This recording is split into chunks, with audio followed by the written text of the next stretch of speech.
Sex Machine Taz, and the ineffable Tony Schiavone standing by inside the ring. And what a way to begin this telecast from the great city of Knoxville, Tennessee. Ladies and gentlemen, you heard a week ago he wanted to confront him one-on-one.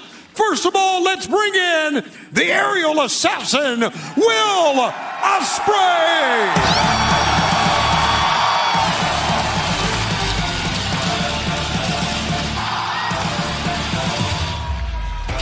Taz, a great crowd on hand here tonight, the Knoxville Civic Auditorium, but Will Ospreay, Kenny Omega, a lot of tension between these two men based on their shared history with Don Callis. Oh, yes, absolutely. That is, it's not even a white elephant in the room, it's just a big elephant in the room for sure. And yeah, listen, Will Ospreay, obviously great ovation right here in Knoxville, Tennessee for Ospreay. One of the greatest professional wrestlers you're going to find around the globe, and he belongs right here to AEW. All right, Will, you asked for it. Ladies and gentlemen, here is Kenny Omega!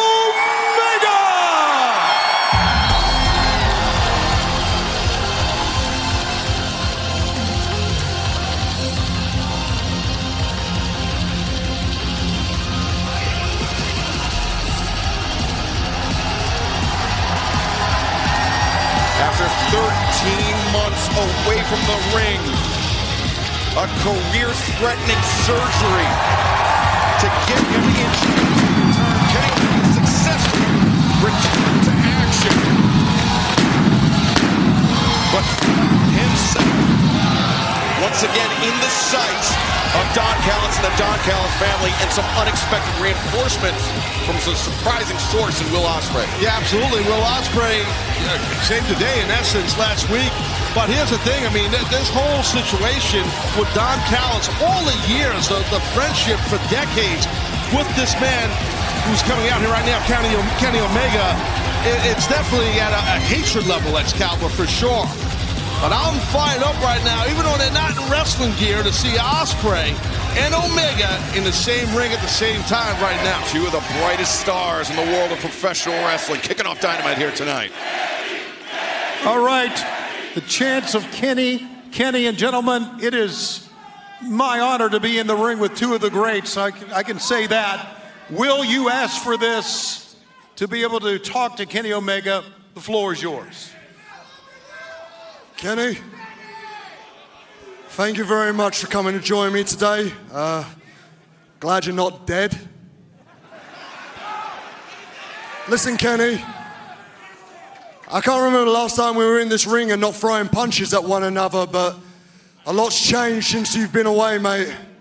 I've got nothing to do with the Don Callis family. I've been trying to change this place within. I've been trying to make that change. I've got nothing to do with them. And most importantly, I didn't like the way that they were handling business. So I was doing everything in my power to try and stop that. And mate, I'll be honest with you, you've come back at a really bad time right now.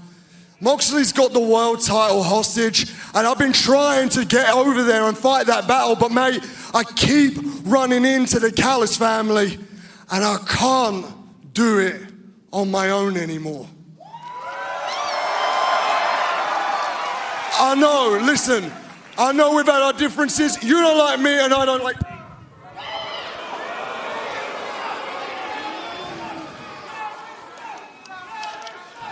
Stop. Stop. You said you didn't remember the last time we faced each other in a ring. Well, Will, let me remind you, it was Forbidden Door. And in that match, not only did you drop me on my head and almost break my neck, but you stabbed me in the head with a screwdriver, the same one that Don had used months before. As far as I'm concerned, it makes you no better than him. And why did you do it, Will? Why?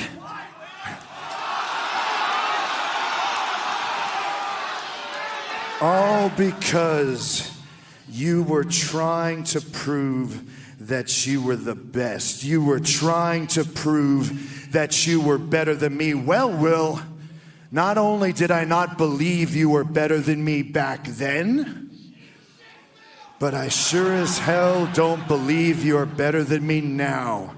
And it took diverticulitis to almost kill me for people to even know that you existed. So now that I'm back,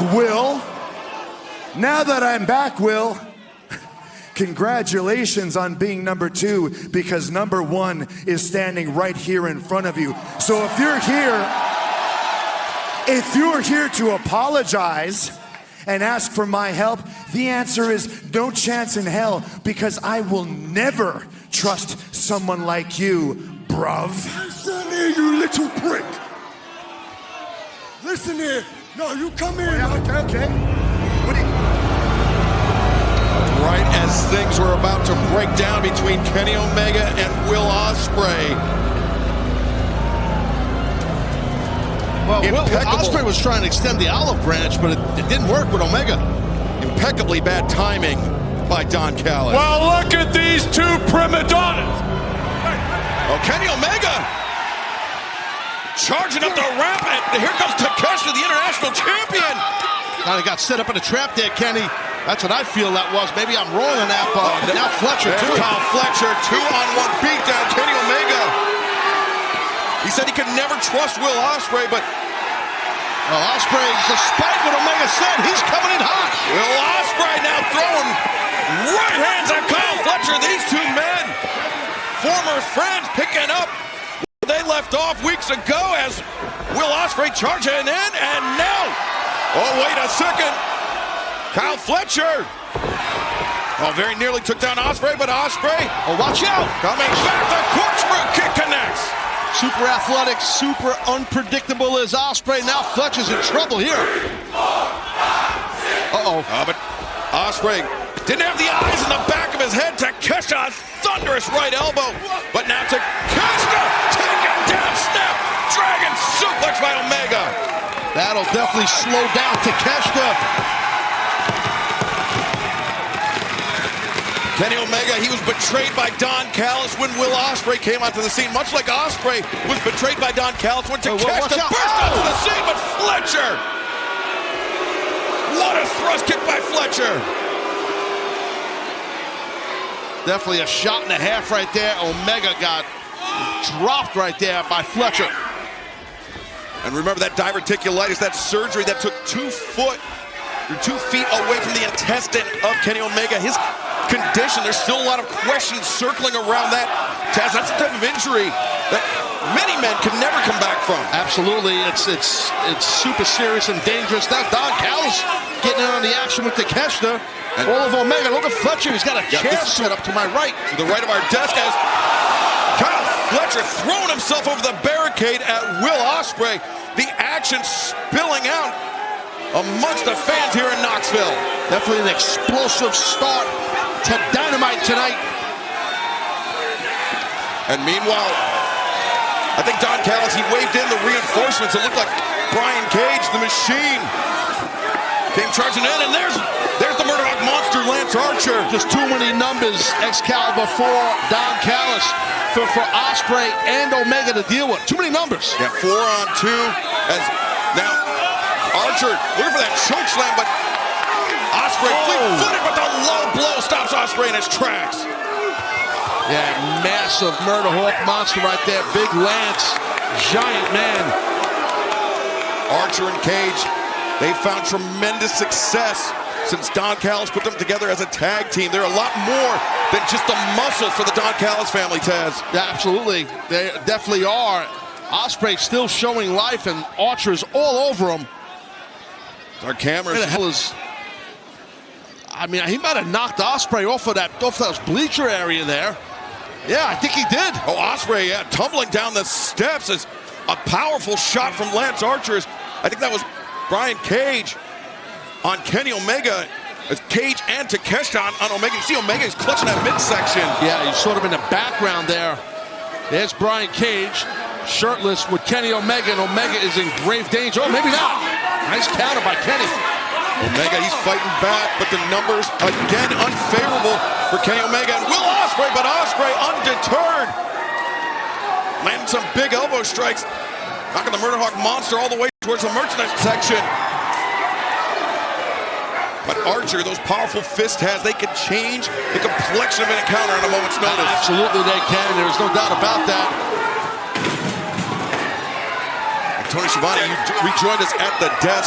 Thankfully, avoiding any harm as this brawl just a big kickoff dynamite here tonight in Knoxville. A lot of tensions to begin the telecast, as we all saw, and now Don Callis has to get himself involved each and every time. I don't get it. He wants that power. That's why Don is a leader amongst men. He is. Look at Kenny helping, in essence. Oh my God, he was helping Ospreay, but now they're both double goozled. Ospreay and Omega both in the grips of Archer. But now, 4 fists hammering down on the Murderhawk monster. Ospreay Ospreay saying, give me a hand. Oh, wow. Working as a cohesive unit here. Ospreay and Omega! Archer sent crashing through the table! Watch Cage back there with that trash can. Omega didn't see it. He turned right as Brian Cage smashed down. Look at Takeshita. It's still 3-on-2 here. 4 if you count down Callis, that coward. Just outnumbered heavily is Ospreay and Kenny Omega. And Kyle Fletcher, Brian Cage pairing off with Will Ospreay while Takeshita just... And this is a perfect example here why Ospreay told Omega, I need help. It's the numbers game. The amount of people, Schiavone, that Don Callis has. Well, Don Callis, a smart guy. You called him a coward, and you're right, Excalibur, but he's very, very shrewd. He knows what he's doing each and every step. But if there's anybody in this universe that knows the Don Callis playbook almost as well as Don Callis, it's Kenny Omega. Omega considered Callis an uncle at one point in his life. That's the truth right there. Takeshita has something in mind here on Kenny. Kenny fighting back. Fletcher and Cage, I think they feel like they've got Will Ospreay neutralized as Takeshita maybe thinking a brainbuster on the cement floor here. They got to break this up or finally, something. This is getting wild here. Oh! Yeah, security coming in, but security getting laid out by Takeshita. Well, Ospreay and Kenny have no back down in them. They keep fighting hard, despite being outnumbered. What the hell is Ospreay? What the hell is Ospreay up to? Will Ospreay, this guy can fly. He's the aerial assassin for a reason. Oh, and look at Kenny Omega. These guys, that lighting truss. What the hell are they doing? No. Omega! What the hell? Off the truss. Ospreay as well. Unbelievable. Insanity. And he's helping Kenny up as Ospreay. Look at the eyes of Omega. The enemy of my enemy perhaps is my friend for Kenny Omega and Will Ospreay.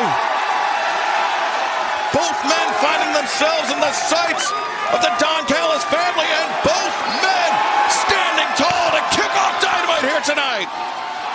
Look at the face of Don Callis. Don can't believe it. They were outnumbered and took everybody out, basically. Hey, Don Callis, we saw what you did to your boys. You saw what we did to your boys. Don Callis, the next time we get a chance, it's gonna be you. We put 6 feet down under. And speaking of down under, oh boy, do I have an idea. Will, you wanted an apology? Maybe it's me that should apologize. I should have trusted you from the beginning. So what do you say, Will? What do you say, people? Let's restore that feeling you were looking for in Brisbane, Australia. Grand Slam. It's gonna be me and Will against the hometown boy, Kyle Fletcher, and Takeshita. Oh yeah, Takeshita. My little young boy, Takeshita and Fletcher, Ospreay, Omega in Australia. No. Let's go! Now, it's been a long time coming. It's whoa. Hey, I know it's been a while, but if you guys don't mind saying it with me one more time. Goodbye, mwah, and good night, bang! Now you can hit my music because I'm scared of heights. Kenny Omega and Will Ospreay, a massive challenge thrown out for Grand Slam Australia, February 15th in Brisbane. I'll tell you, Don Callis doesn't want no part of this.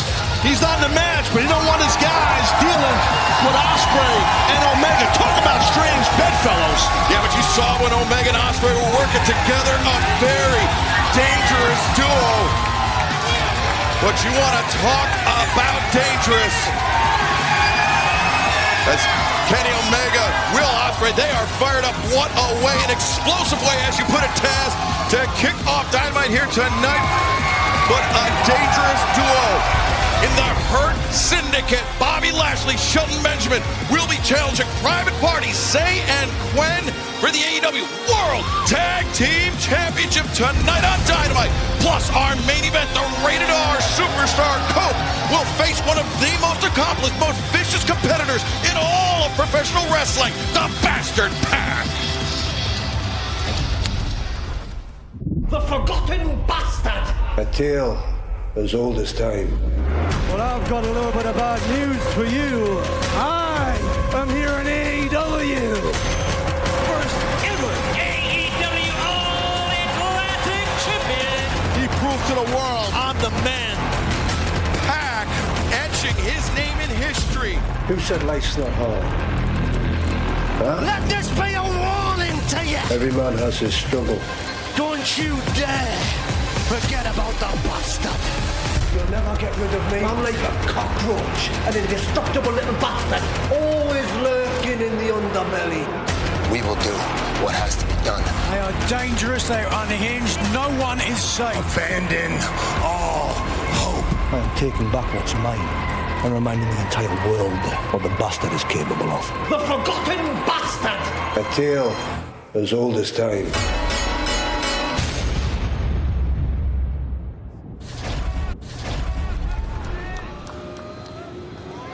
Tonight we bring you All Elite Wrestling in Knoxville, Tennessee. The elite, the best of the best. We bring you Pac in the main event. Adam Copeland went to sleep in 2011, woke up in 2025 in a world where he doesn't belong, in a world that he doesn't understand, where the animals are bigger, faster, stronger, meaner, and smarter. There are plenty of weak, pathetic creatures around here, and we'd be glad to just throw your carcass on top of the pile, Adam. Adam Copeland's neck's hanging on by a thread, man. Bryan Danielson's neck was hanging on by a thread, too. I finished the job for him. Like Darby Allin had a death wish for his career, I gave it to him. What I'm saying,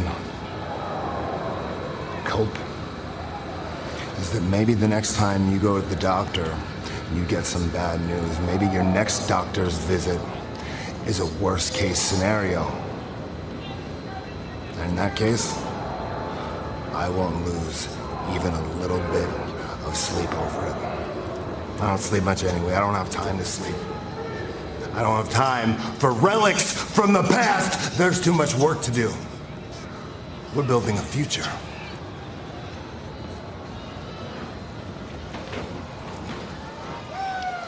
Well, from the AEW World Champion Jon Moxley to the AEW World Tag Team Championship title match. Moxley, of course, along with the Death Riders, have a very close eye on tonight's main event, the Bastard Pack, the Rated R Superstar Cope, Adam Copeland. But let's take you back to 1 week ago. Trios action live on Dynamite. It was the Hurt Syndicate in action against Private Party and Mark Briscoe and Tony Schiavone. To put it charitably, it was a mauling. And that's what they're all about. They being, of course, the Hurt Syndicate. I want to tell you, Shelton Benjamin and, of course, Bobby Lashley, two of the most powerful we've had in a long time, Taz. Oh, there's no doubt these two guys have been ultra powerful their whole careers. As I mentioned last week, I saw these two guys when they first started many years ago in this great industry. They were studs back then, and they're definitely studs right now with just a lot more experience. So size and power to their advantage. But as we heard from the Hurt Syndicate, Bobby Lashley has never been a part of an of a tag team championship team throughout his entire career. Shelton Benjamin, on the other hand, multiple times over-decorated. Private Party? Yeah, absolutely. Which is interesting, right? If you think about that with Lashley, but when most of his career was a singles, competitor, obviously. So, but listen, once you have that amount of experience, you can gel with someone that you have a friendship with and a trust with and be a tag team with. Speaking of that, here come the World Tag Team Champions right now. Titles on the line, baby, right here in Knoxville. And Tony, that may be the champions. That may be Zay and Quinn's biggest hope. They can function together better as a team, perhaps better than Lashley and Benjamin. Push the pace, make the Hurt Syndicate uncomfortable, and do what they know best. Do what Private Party knows best. Function as a tag team. That's the key, and you brought it up. Push the pace. They will have to push the pace. They are not afraid of the Hurt Syndicate. I can tell you that. We'll see how this develops, but they've got to, as we say, hit and run. I think you're right on that push the pace thing right there, Shivani. I completely agree with you. I think that would be to the advantage for sure of the champions. Having a good time right now. If Zay and Quinn are nervous, they are certainly not showing it. Well, they are AEW originals. They've been in AEW, correct me if I'm wrong, from day one. They haven't. They are capable of great things. We have seen it time and time again. Are they capable of defeating the Hurt Syndicate? We will find out in a moment. To make it official, let's head to the ring in the Dapper Hour. Justin Roberts. Knoxville, Tennessee! Your opening contest set for one fall with a 60-minute time limit is for the AEW World Tag Team Championship! Introducing the challengers, accompanied by MVP. At a combined weight of 540 pounds, they hurt people. Shelton Benjamin, Bobby Lashley, the Hurt Syndicate.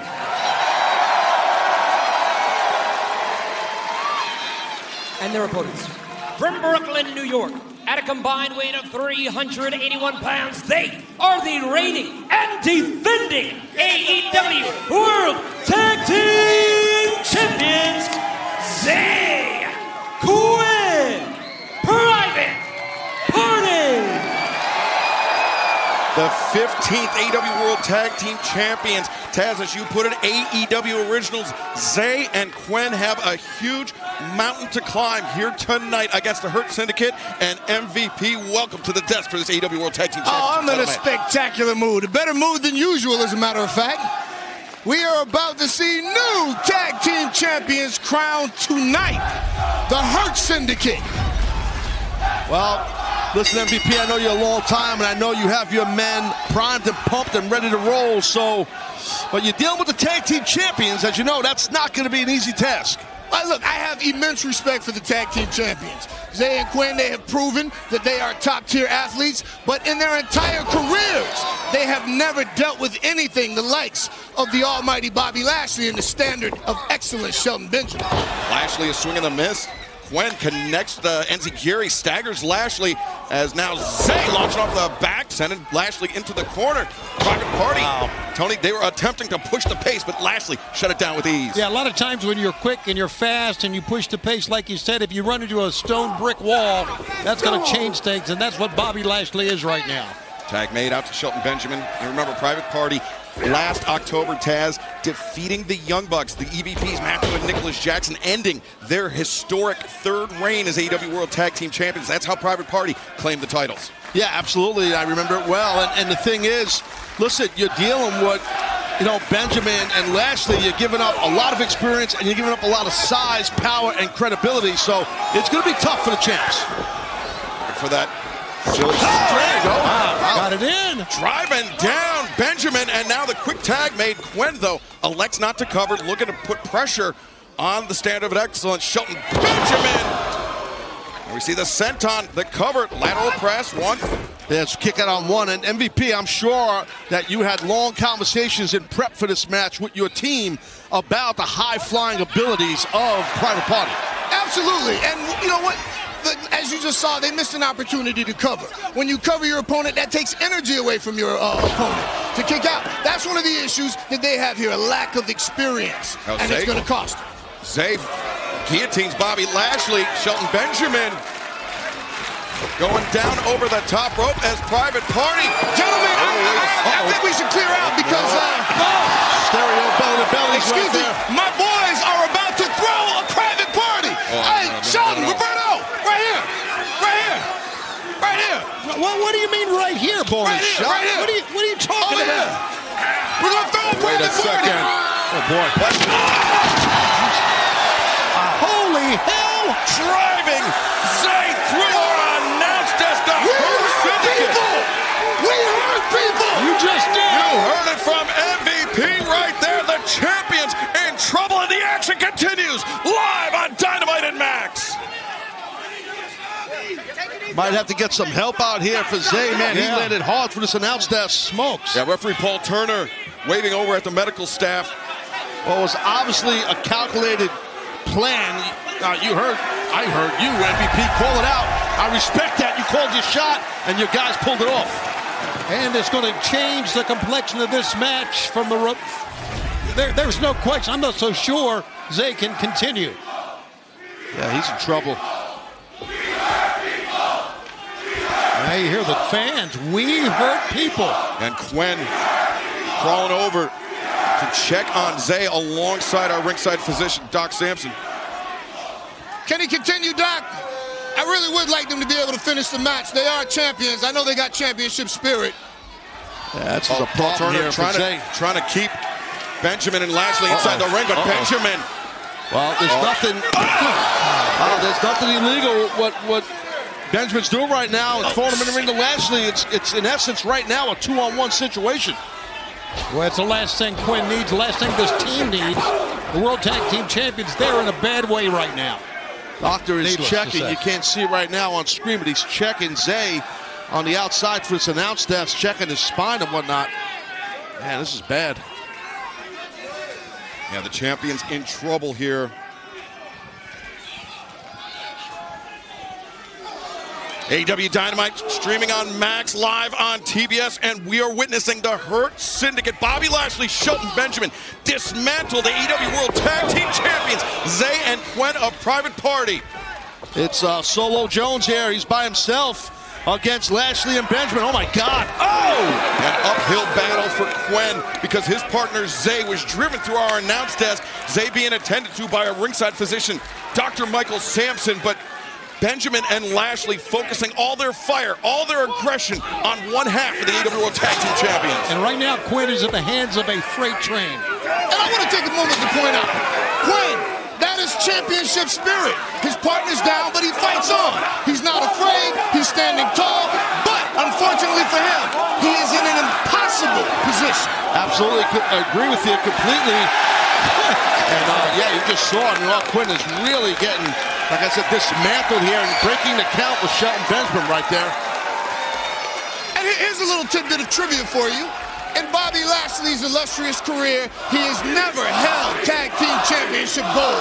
That's a little extra motivation for him tonight to be victorious. But he knows what it's like to be a world champion because he's been a world champion in singles many, many times. He's held wait a second, Zay made it back. Zay throwing his body into the pinning predicament to break it up. I'm not even mad at that. I have nothing but respect for that. That's impressive. That's impressive. That's championship spirit. You're right. Spirit and heart right there by Zay. But you know for a fact, guys, there's no way that Zay is 100% after going through this announce desk. And the same can be said for Quinn after being mauled by Benjamin and Lashley for the last few moments. Yeah, guys, Zay can barely hold himself up in the corner, holding the back of his head just draped over the rope. But to MVP's point, he's showing a lot of heart, a lot of spirit as Mark Quinn. He's in this thing. They want to retain these tag team titles right here in Knoxville. Yeah, I mean, Tess, think about the journey they've been on over 5 years as a part of AEW, defeating the Young Bucks the first round of the first ever AEW World Tag Team Championship tournament. Yeah. Some people thought that they were going to shock the world and claim the titles. It was not meant to be then, but it was meant to be this past October. Yeah, absolutely. But as you know, that was then, this is now. But I get the legacy of it, but right now, oh, that was nice. Good job by Marky. Now you got to think, if you're Mark Quinn, MVP, do you want to tag Zay in? Is Zay 100%? And I give credit to Zay. He's calling for the tag. But is that youthful exuberance? Is that a mistake on his part? Is he hurting the team by trying to tag in? I think it's part of being a champion. The heart of the champion. I'll give respect. I'll give respect. Now, Zay into the match. But at what capacity, at what percentage is Zay right now after being spiked on our solid oak and announced death? Zay, though, double-footed drop kick right to the chest of Shelton Benjamin. How much did that take out of Zay to execute that? That's what I'd like to know. Well, it's tough for him to follow up to your point. But I'll tell you what, it's showing me that Private Party, how important these tag team titles are to Private Party. How hard they're fighting in this uphill battle. Wow, face first goes Benjamin. Benjamin driven down face first. Quinn up to the top. Whoa! 50 splash. Private Party. Are they going to do it? No, Lashley there to intervene. Oh, that was so close. No, it wasn't. No, it wasn't. I promise you, it wasn't close at all. For a man that's never held a tag team championship in his career, those were great tag team instincts shown by Bobby Lashley there. Good call on that, Excalibur. Nice counter by Benjamin. He wants to get Lashley in this thing. Right move. That's the right move at this point. And let's not forget that Shelton Benjamin is a multi-time tag team champion, a tag team specialist. So at this moment, he's actually the captain in the ring right now. Right now, though, Bobby Lashley finding himself being ping-pong back and forth. Look at this, the roll-up, the tight stack. Lashley. Powerful kick out to break free. He might be done. Zay cut in half. The cover made, and Quinn, though, breaking it up, keeping Private Party's tag team championship alive. Big release German suplex by Shelton Benjamin. Maybe another one coming here on Mark Quinn. That's Shelton Benjamin throwing a Private Party. See what I did there? I like that. I got you. I got it. Two-time NCAA All-American Shelton Benjamin throwing with ease, and Bobby Lashley somehow making it look even easier, Taz. Yeah, no, big-time power by Bobby.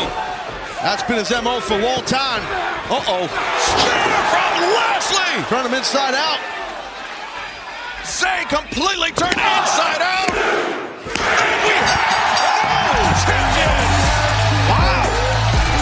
And there it is. And new AEW World Tag Team Champions, the Hurt Syndicate. Excalibur, not taking anything away from the athleticism of our new champions, but the die was cast when Zay was put through this table here. That changed the complexion of the entire match. That changed the complexion of the reign of Private Party as AEW World Tag Team Champions. Unfortunately for them, Zay and Quintez showed a lot of heart tonight, but they walked into the proverbial buzzsaw. They did, and it was a game plan by the Hurt Crew, man, for sure. I mean, I know you're saying, Shivani, but this announce desk was part of that plan from MVP. Of course. Definitely, and it worked. Of course. And we're going to have monitors working on here. I don't know if you guys see this, but Briscoe's out here to check on Private Party. Yeah, nothing to be ashamed of from Private Party, but congratulations to the Hurt Syndicate fans. Let's take you back to 1 week ago when we found out who will challenge Mariah May at Grand Slam Australia. I am the most disrespected champion in AEW history. I have raised this title to a level it had never seen before. Every match, every moment, every massacre, and I made it all look so good. And how does this company repay me? By enabling a deranged woman for a second time. This is what you have for your champion? A woman I played like a dysfunctional fiddle and beat without blinking an eye? Fine. Let's play your game, and I will scramble her shallow brain even worse than I did the first time. And when she's gasping for air whilst I'm grasping my gold, every fan and every person in AEW will realize one thing. You don't deserve me. Tony Storm, I can't wait to meet you. Toni Storm, this Saturday you're going to meet Mariah May face-to-face ahead of your match coming up in Australia. What are you anticipating? I'm so nervous and excited. I don't even know what I'm going to say. Excellent! Hey, Toni, from one non-quirky Australian to another, I just want to say, good luck. Harley, there's no reason you can't wrestle in Australia too. Really? Yeah. I mean, I know a lot of people thought you were a bit of a bogan, but mate, we put on a hell of a banger for two Sheilas fart-assing around and less than budgie smugglers, don't you reckon? And then when you snagged a guitar, I thought, good on ya! Cheers, mate. You know, I'll admit, when I met you at first, I thought you were a bit of a jag. But bloody oath, you had one bloody ripper of a show, and I thought, good on ya! That's the type of Sheila I'd do a shoey with. You know, if I wasn't off the grog. No, mate. See you in Australia? See you in Australia? Yeah. Yeah. I didn't get a word of that. Grand Slam Australia, February 15th in Brisbane. Mariah May will put the AEW Women's World Championship on the line against Toni Storm. But before it's Toni time in Brisbane, this Saturday night collision, homecoming in Jacksonville. Mariah May, Toni Storm, face to face this Saturday night on TNT and Max.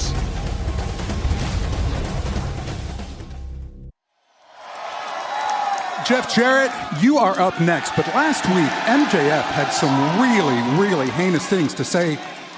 Can I talk to you for a minute? I need to talk to Jeff for a minute. Okay. Remember what we talked about, okay?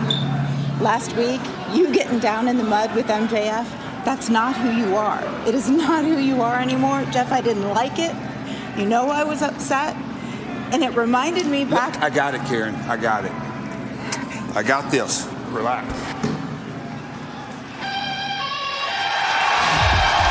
The last outlaw, Jeff Jarrett, on his way to the ring. But those heinous things that MJF said about Jeff Jarrett, Tony, I mean, not only was it personal, not only was it about Jeff's family, but also invoking the name of Owen Hart, Jeff Jarrett's departed friend. Yeah, you know, but I agree.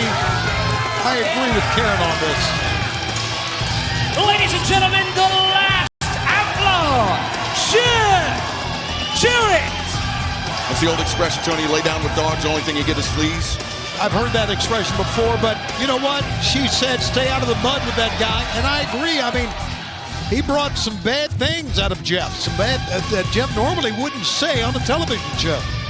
MJF can do that. He's a master at it. What's up, Knoxville? It's great to be back in the volunteer state. You know, as I was driving up I-40 last night, trying to gather my thoughts, figure out how I was going to address what happened last week, another fellow Tennessean came to my mind. One of my greatest mentors, none other than the King, Jerry Lawler. And it took me back to a tag match early in my career. I was on right before Lawler. He was watching my match. And for the better part of 20 or 30 minutes, these two guys, candidly, they beat my ass. But not only physically, verbally. And as I was making my last-ditch effort and throwing my haymakers, I threw in a few verbal jabs myself. And I got back to my dressing room, and right in behind me came the King.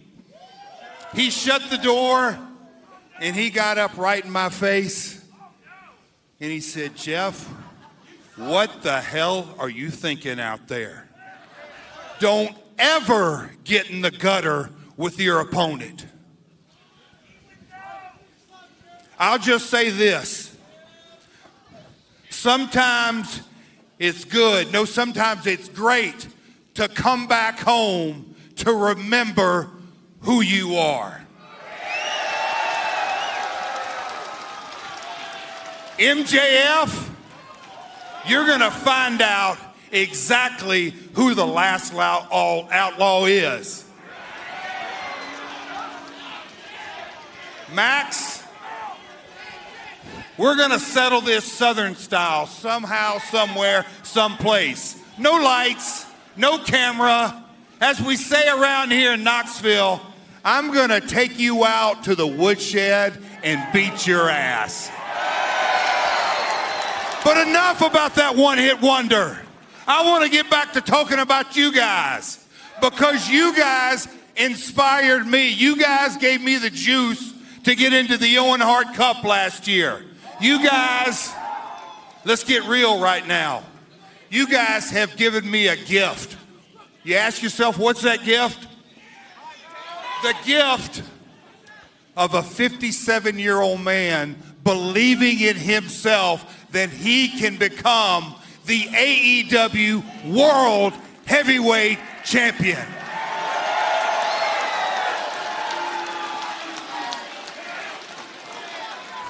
So let's get right down to business. AEW World Heavyweight Champ, Jon Moxley. Let's get out here and talk. Whoa. Holy smokes. Yeah, we heard from Jeff Jarrett weeks ago that that fire has been rekindled inside of him. Be careful what you ask for, as the expression goes. You better Mr. look around, too. You never know. But, oh, my God.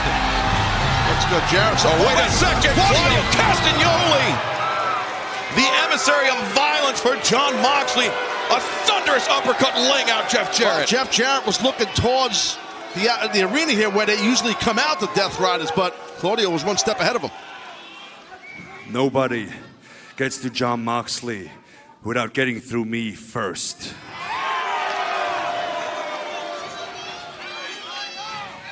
Let me give you one piece of advice, Outlaw. Stay out of our business. Wow, Jeff Jarrett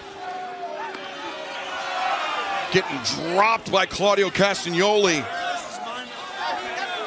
And Claudio leaving with the microphone, but... Claudio! Yeah, turn your ass around. Oh, man, Jeff Jarrett, buddy. You know me better than this. You're going to have to kill me to stop me. Oof.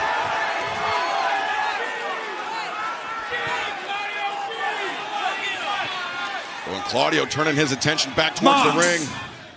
Yeah, Mox is my target. Claudio, what about this? I beat your ass next week, I get my world title shot.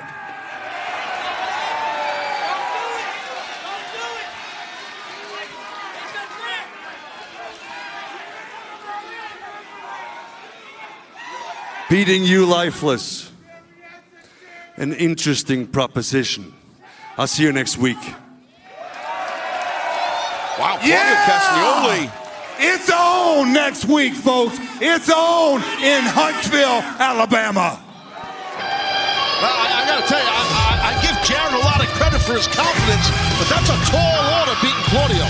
In more ways than one, Taz, but still to come tonight, Hangman Adam Page will be in action live on Dynamite, plus our main event, the Rated R Superstar Cope takes on the Bastard Pack. But coming up next, AR Fox will tangle with the former AEW World Champion Swerve Strickland. Didn't expect this. How is she in this match? Megan Bayne has been tearing it up in Japan, now making a surprise appearance as part of this Casino Gauntlet match. He'd be a new force here in the women's division of AEW. Confidence and poise all over Megan Bayne's face. Bayne looks tremendous. This is just what AEW needed, more monstrous women. Megan Bayne, the surprise entrant in last week's Women's Casino Gauntlet match, and a potential danger to anyone holding a championship in AEW's women's division. Well, that's a fact. Dangerous lady.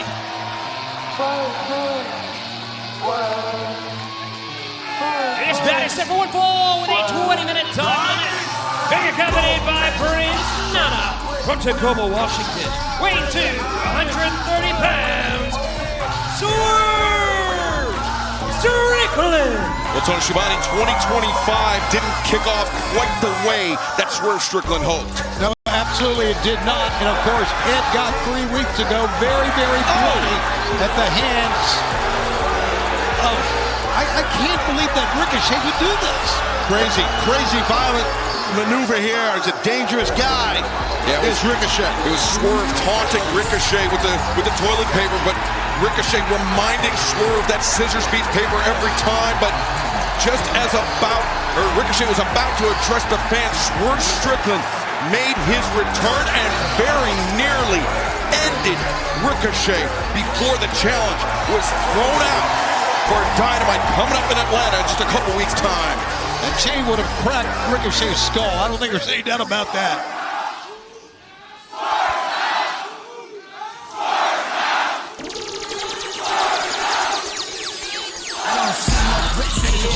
From Ansonia, Connecticut, weighing 185 pounds, A.R. Fox.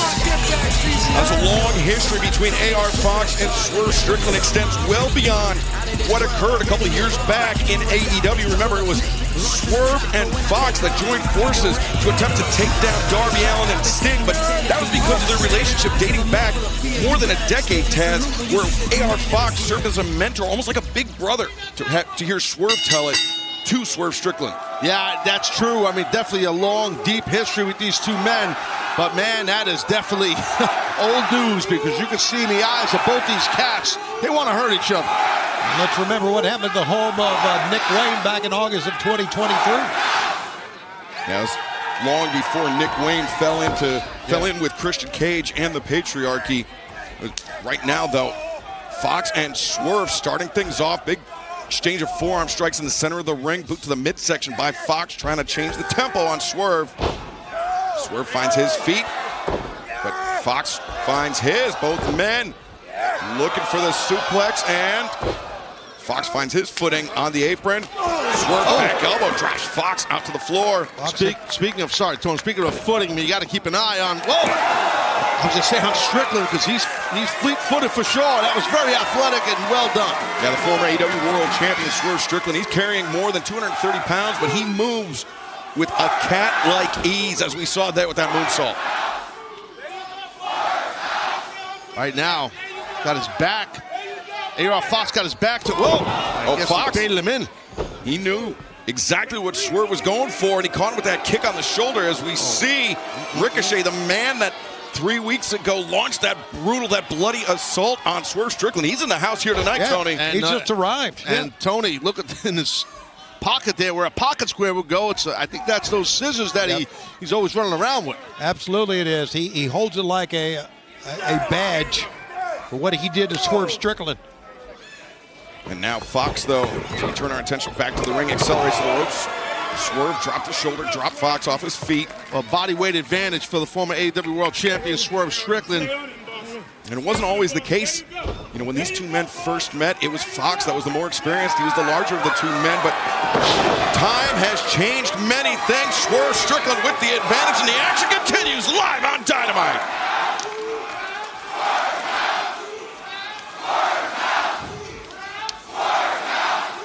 Swerve has that serious, no BS look on his face. I mean, he is a man who, right now, and you know what, I would say that Ricochet has lit a fire under Swerve, but he's always like this. That's how you have to be, hence why the man became world champion.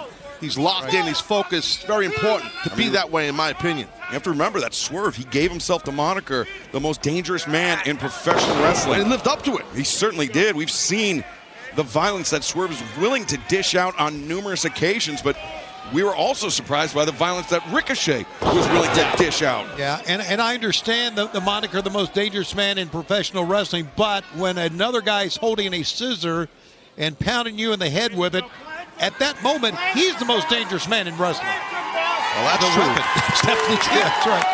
Well, there was a couple of neck breakers given to A.R. Fox, and now there's a third baby coming here off the rope, off the second rope. Oh, right onto the shoulder.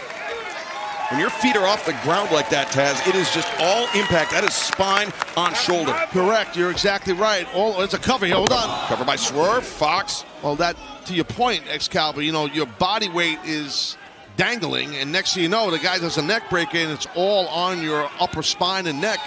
That's rough. You see Fox, he's struggling here in the early goings of this match. Prince Nana, usually drinking a cup of Java. What a chop. You see Fox being reacquainted with the power in the hands of Swerve Strickland. And if Fox is a fighter, and you're seeing it right now, although, that's his first real big offensive move of this match. As Fox now charging in. Low cutter there by Fox. Well, both these men have a lot of experience. Pretty sure Fox has a little bit more, but they're both highly experienced Excalibur. Yeah, highly experienced inside the ring. And both, I mean, the reason they came together, the reason they found common cause so early in their careers is the shared military background of both men. They spoke the same language, essentially, Taz. Yeah, absolutely. That's a bond. A band of brothers, in essence. Came in there just throwing shots to the body, the face. AR Fox now face first into the turnbuckle. He's all over Swerve. And it seems like that shoulder of Swerve. Jeez. Hammerlock the arm like that. Shivani run into the deltoid first. That's rough into the buckle. And you know, Swerve, Tony, he went for that uppercut off the middle rope. Fox anticipated it and caught Swerve with that up kick. It seems like that shoulder is going to be Fox's target as this match progresses. Yeah, Fox knows what he's doing. I mean, if you look back in the pre-AEW careers, Fox has 4 singles wins over Swerve, so he knows what it takes to beat Swerve. But since that time, Swerve has been a world champion. He has gotten better. He has gotten stronger. So it's a different man, although you can see they do know each other quite well. Now, Fox, he's earned victories over Swerve outside of AEW, but he's never defeated the former world champion inside an AEW ring. But right now, Fox feeling comfortable. Can't afford to put in cruise control, though. Swerve is not a man to be taken lightly.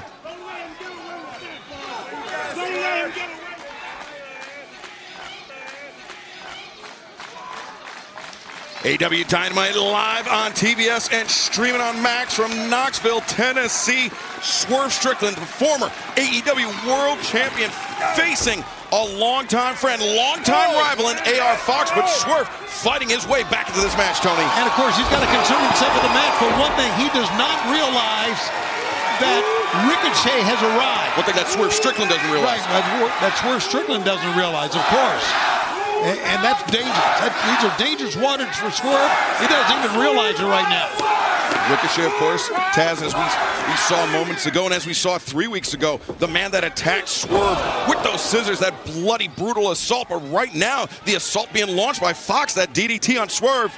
Yeah, well, listen, this guy Fox can turn it around real quick, super athletic, very fast, a lot of experience, as we pointed out. Look at that. What the hell? That was wild. AR Fox launching off the ring post, the moonsault at the Swerve on the floor. Makes it look easy. I mean, that's, again, a guy who's done this style for many years, meaning AR Fox. And now Fox, springboard, nope, launching over the top into the middle rope. Looking for Hurricane Rana, but there's the strength, the size that Swerve has put on in recent years. Picking up Fox, driving him down with the power slam. Nice counter by Strickland into that turning his hips properly on that power slam. That's the key with a power slam, hip rotation. And Fox struggling to get up to his feet. Swerve biding his time there, connects to the uppercut. Tony, we saw Fox targeting the arm of Swerve Strickland, but it doesn't seem like there's too many ill effects. No, not at all. Swerve, as you said, has put on a lot of weight as of late, a lot of strength, a lot of power that Fox probably was not familiar with coming into this match. Yeah, that's a good point there, Shivani. I think you're right about that. He put on quality weight, quality muscle, right. Has Strickland. How about this crowd tonight? What a tremendous crowd here in Knoxville. No doubt about it. Swerve. Swerve, he was lining up Fox for the house call. In comes Ricochet. A wild swing by Ricochet with those scissors. Oh, look at Prince Nana. He's got a pipe. I don't blame him. Weapon versus weapon. That's the dude with the scissors, though. That's Ricochet. A standoff here now. All that's going on. AR Fox lands that pump kick. Ever the opportunist is AR Fox. He saw. I would not follow Ricochet to the back if I was Prince Nana, and he just did. Low main pain by AR Fox. The leg is hooked. The cover is made. But Swerve Strickland kicking out. That would have been a massive upset, in my opinion. And Fox springing to the top, looking to continue to apply pressure. 450. Splash. The pool was empty. God, what a landing that is. A crash and burn for sure. He's in trouble, is Fox. I'm telling you. Fox. Oh, wow. Avoids the big pressure, the roll-up, and again a very near fall. Spoke too soon. That was beautiful. Yeah, Fox has wrestled a very, very good match here. But Swerve Strickland Face first. leaping flatliner. Swerve, his face introduced to the mat once again. The house call. And Fox, he's quite a ways away, but I don't think that's going to stop Swerve Strickland. I'm telling you, Strickland's going to fly. Swerve, stop on target. Gotta be it. Cover is made, and the victory belongs to Swerve. Here's the winner, Swerve Strickland. Despite the attempt by Ricochet, that wild swing with the scissors in his hand, Swerve Strickland prevails over AR Fox. But Tony, you're right. Prince Nana, ill-advised for him to chase down Ricochet, even with that pipe in his hand. And I don't think Swerve realizes that Prince Nana has even left here, but he was egged on. He was goaded on by Ricochet, and he... Swerve. Hey, Swerve. Hey, Swerve. You know, the risks you take. These are the risks you take when you think it's okay to bully and embarrass people. Like last week, when everybody thought it was okay to boo me and take away my time to speak whenever I've got something to say. That's okay. I give you that one. Because next week, you all will be forced to hear everything that I got to say. And believe me, there's a lot that I want to get off my chest. Ain't that right, Prince Nana?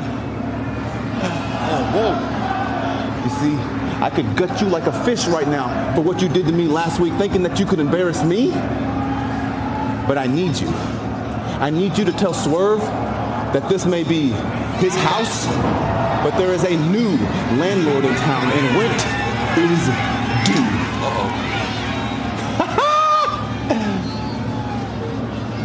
Wow. Nana very lucky right there to avoid catastrophe. Ricochet with the upper hand. Remember, those two men will meet in 2 weeks' time. Dynamite was returned to Atlanta, but fans, let's take you back to 1 week ago. Powerhouse Hobbs challenging Jon Moxley for the AEW World Championship. It was a dominant performance by Hobbs, but unfortunately for him, the numbers were against him, Tony. It was not Hobbs' night. No, and that's the way it is. When the numbers were against him, it was a bloody battle from the word go. But again, it's the Death Riders as a unit.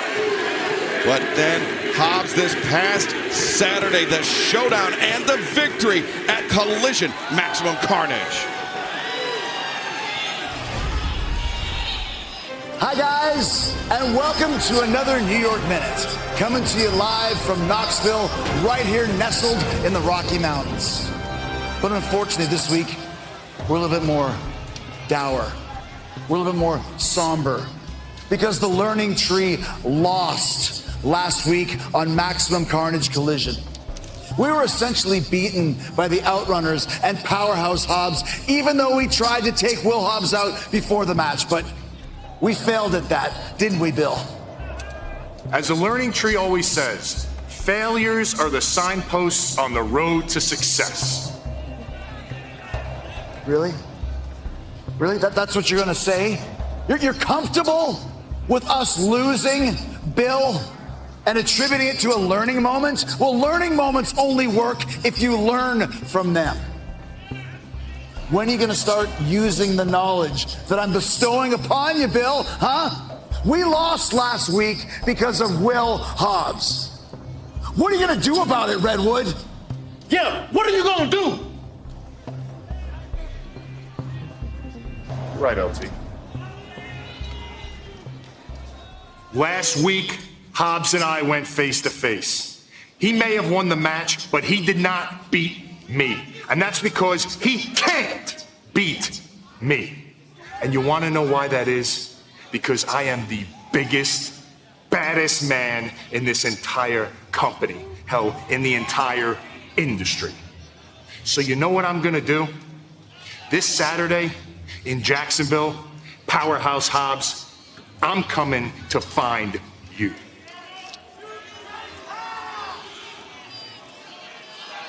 Wow, Big Bill with the challenge for Powerhouse Hobbs Collision this Saturday in Jacksonville. And Jericho had him motivated right there. It's supposed to continue here on Dynamite. Yeah, we had a match scheduled. I mean, we've got a competitor in the ring. Of course we do. And what's good God? And this disgusting human being he doesn't respect our company. He doesn't respect the match that's in the ring.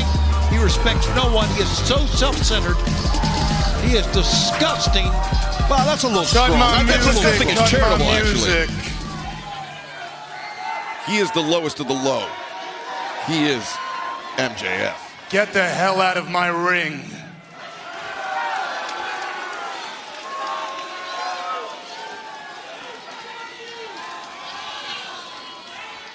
Jeff Jarrett, I want to say from the bottom of my heart, you deserve to give every single wrestling fan an apology after your actions last week. But if anybody deserves an apology more than anybody else, it's me. I mean, let's face it, Jeff, when I offered to help you win the AEW World Championship as long as I was first in line for a world title shot, I didn't do it because I believe in you. No. I did it because I thought you'd be the easiest to manipulate and damn sure the easiest to beat. Jeff, the fact that you actually think in the year 2025 that you're gonna be the next AEW World Champion without my help goes to show you're about as senile as you look.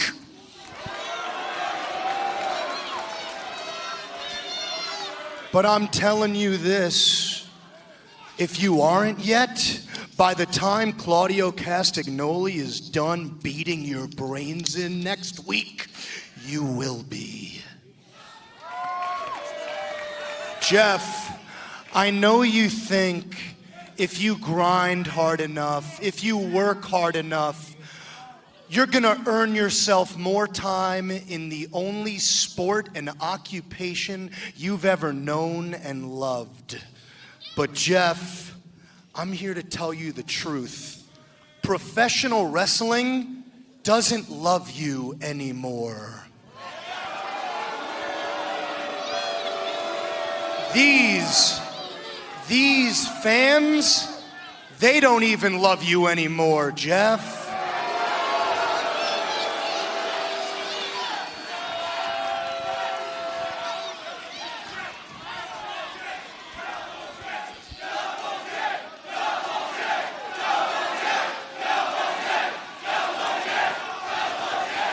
These dumb hicks can chant all they want, Jeff.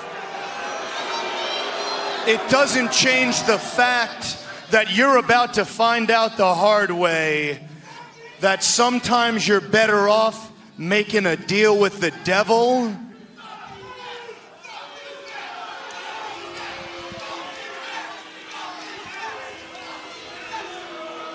instead of defying him.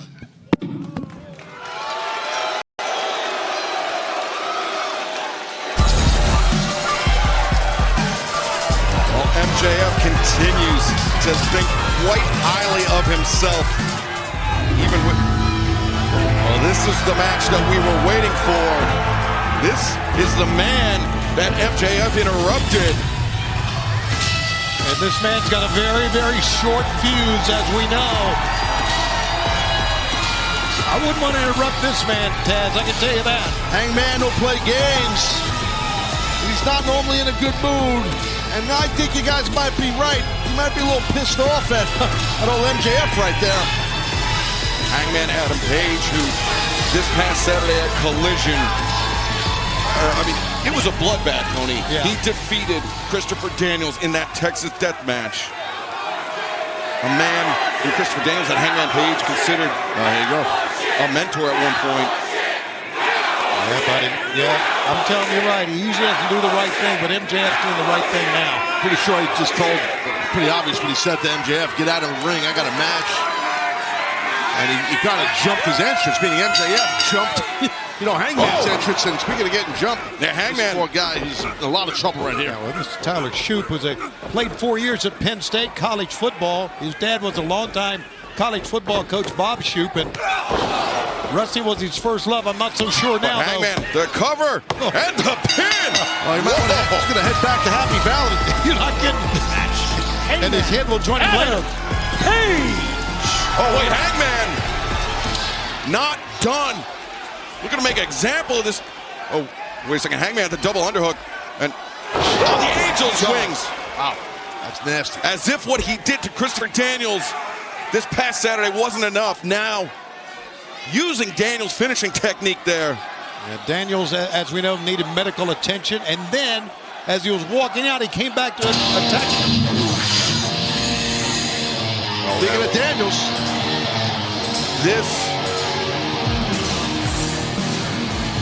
this could be trouble for Christopher Daniels. You see wearing that neck brace.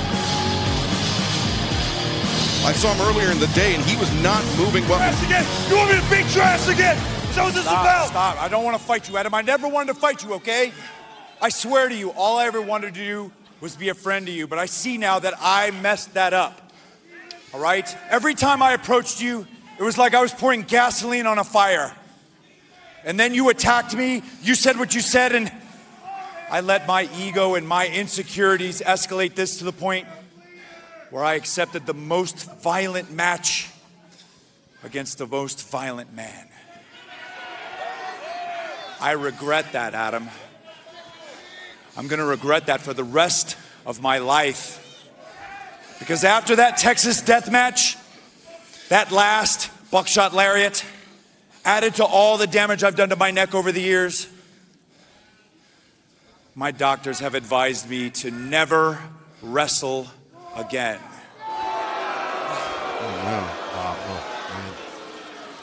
So I'm here face to face to tell you, you win. You've won the last match that I'll ever wrestle. So this is goodbye.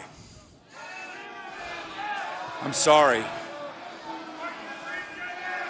And I hope you can be happy now.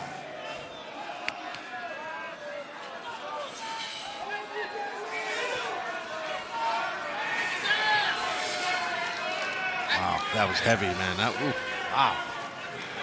I don't think Hangman realized that. How could he? The camera out of my face.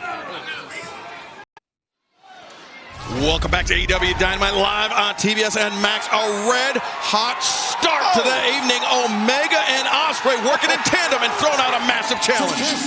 And Fletcher, Ospreay, Omega in Australia. Let's go! Don Callis' worst nightmare has come true. It is official. Ospreay and Omega, Takeshita and Fletcher, Grand Slam Australia. But that wasn't the only tag team intrigue we saw when the action kicked off on Dynamite.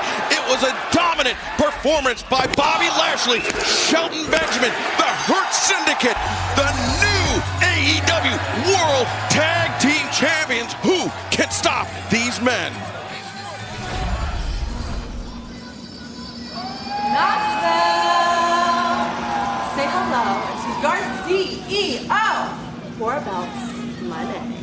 Mercedes, a huge congratulations to you. Now the Rev Pro undisputed British women's champion. You've got 4 championships in your collection. But look, Mercedes, from the minute that you walked in here to AEW, you've been saying how you want to take things global. You've obviously been doing just that. We're so early into 2025. What else do you have planned? Renee, you know what? You are right. I am a global champion now. I've wrestled all over the world. The UK, Japan, and I'm about to wrestle in Australia. So I cannot wait to see who's gonna jump on the money train next. Hello, it's nice to meet you, Mercedes Renee. If you want a challenge for Australia, well, I came to say, G'day! I'm Holly Cameron, and I'm a local there, and I will not quit. You may know me better backstage as the woman with the tipping point. Yeah, I'm a little crazy, a little insane, and my You see, what I'm getting at is I want to ride the Monday train. We feel the wrath, we feel the wrath. And I mean, like, 4 belts is a little much. It can't be good for your back. Feel the wrath, I'll make it plain. I want to ride the Monday train, the Monday train, the Monday train, the Monday train. What do you say? Harley, darling, I have wrestled all around the world fighting the very best. But you haven't even won a match on AEW TV yet. I mean, not this year, not last year, and certainly not ever. So that's gonna be a hard nar. Now get away from my locker room. Is it a good song? Feel the wrath. Harley Cowan's certainly making a compelling case for herself, but the CEO remains unmoved. Absolutely, I got to get that song on one of my playlists. How do you not love Harley Cameron, man? And what about the champion that Mercedes become? Next batters, everyone, ball with a 20-minute time limit. Approaching the ring from Southampton, England, Jamie Hayter. We turn our attention to this match, this grudge rematch. Jamie Hayter returning from injury last year, all in London. It was a huge moment for her, jumping back onto the scene, back into the mix of the AEW women's division. And she looked sharp, but unfortunately for her, not long after Hayter returned, so did this woman.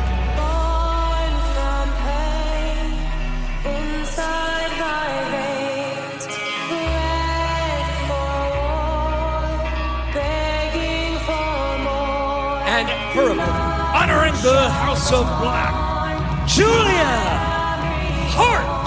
It's a very huge rematch from my very first simulcast on Max. Fight for the Fall, and these two ladies are tremendous competitors, as you guys have been talking about. And you're looking at the youngest women's champion in AEW history when she won the TBS Championship at age 22. Amazing. Julia Hart, of course, showed Taz that even with the layoff from injury, she's as devious as ever. Picking up that victory 3 weeks ago, she might have been outgunned in the strength department by Jamie Hayter, but Julia Hart knows how to tip the scales in her favor. Absolutely, using her athleticism and her abilities. I mean, and that black mist. Absolutely, and she knows how to pick her spots with that black mist, which is important.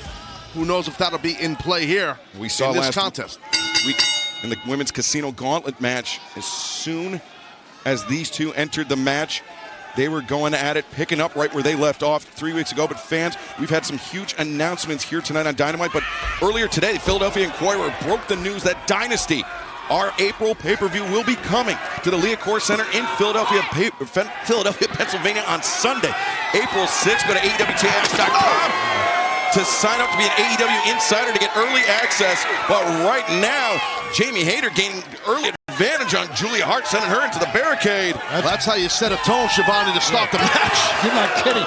That's big news, and we're going to find out what shape that Julia Hart's going to be, not only for the 6th of April, but for next week, because she's hit the safety rail hard. For the next 30 seconds, because remember, Julia returning from that shoulder injury shortly after Jamie Hayter returning to action last year.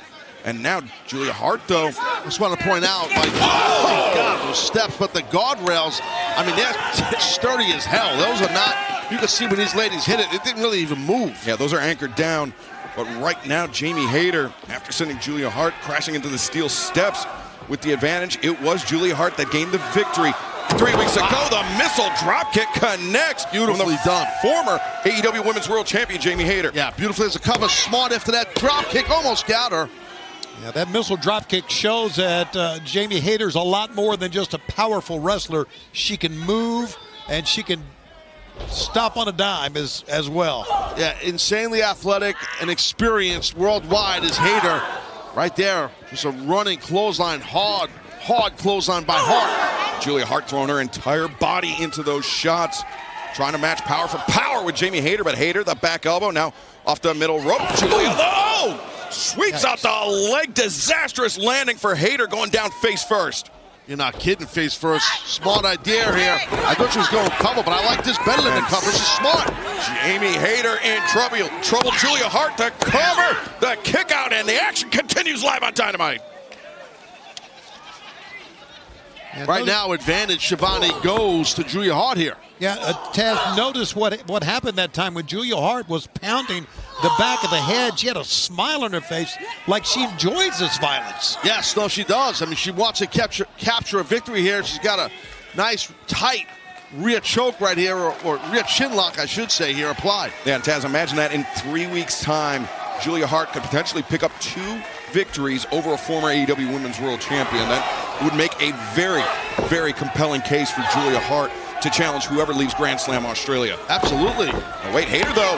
Sunset flip though, roll up. Hayter reversed. Now reverses Julia. Julia bails out. Kick to the, I think that caught Hayter in the sternum. Dropped her down, maybe driving the oxygen out of Jamie Hayter's lungs. Yeah, she's in the world of hurt right here.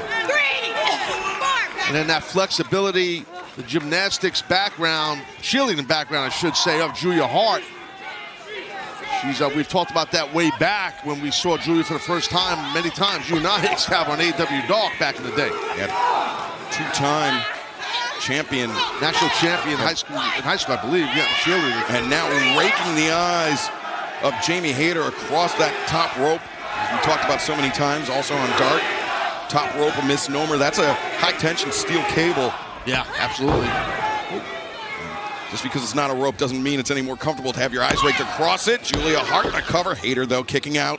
What we're seeing from Julia Hart and what we have seen already tonight, we saw Mercedes Moné come out. We know that Toni Storm has returned. I just think the women's division, of course, Mariah made the champion, is in the best shape it's ever been in AEW in our 5+ years. I mean, you got the addition of Megan Bayne, the powerhouse. Right. Sure.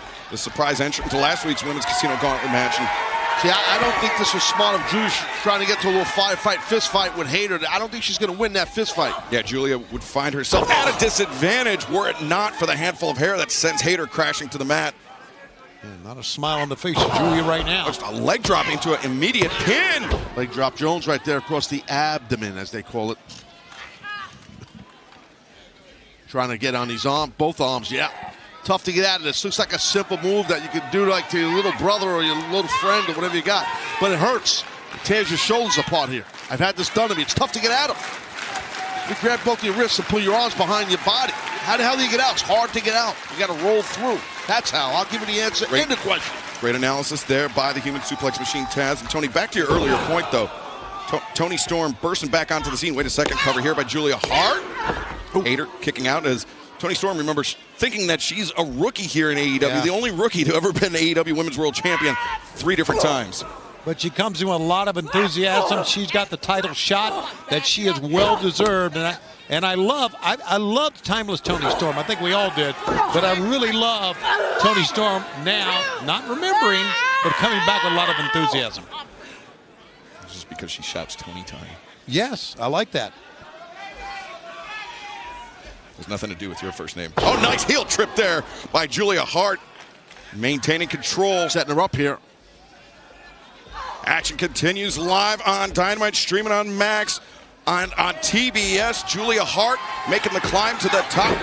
But Jamie Hayter trying to prevent the ascent. But Hayter chopping at the knee. Yeah, clipped and chopped at the back of that left knee. That was nicely done by Hayter. This rematch 3 weeks in the making. Julia Hart got the better of Jamie Hayter to kick off the year, but right now, Jamie Hayter fighting her way back into the thick of things. Tough back suplex off the ropes, tough landing for both ladies. Avalanche backdrop off the top, and you see both women struggling to their feet. It's a great execution by Hayter that time, even though she hit very hard as well. Looking forward to coming back to Houston and Oz. Many other towns around the U.S. Well, Taz, Hayter understandably struggling because of the beating that Julia Hart put on her for the last few moments. Yeah, throughout the bulk of the break, it was Julia Hart on offense, to your point. Austin and then Brisbane on Saturday. February 15th. Look at these two ladies go at it. The Hayter, there's that power we've been alluding to. Cracking the jaw of Julia Hart with those elbow strikes. Reversal, though, by Hart. Telegraphed it, and this time it's Hayter with a handful of hair. Whiplash. Yeah, second time Julia Hart getting a taste of her own medicine. Swinging a miss and a German suplex. And remember, Julia Hart, that shoulder injury kept her out of action. She's landing hard on that shoulder, Taz. That's tough on those Germans, man. When you have a shoulder issue, and there's a third. See, that's smart by Jamie Hayter. She's in a lot of pain, Julia Hart. She's holding her head. Shoulder's got to be feeling it, guys. Got to be, especially that first one. I know, the first one landed right on the shoulder, Taz. You're right. The second one did as well. Oh, my God. Spine buster, 2, and whoa, Julia Hart, last possible moment kicking out. But Jamie Hayter now single leg crab.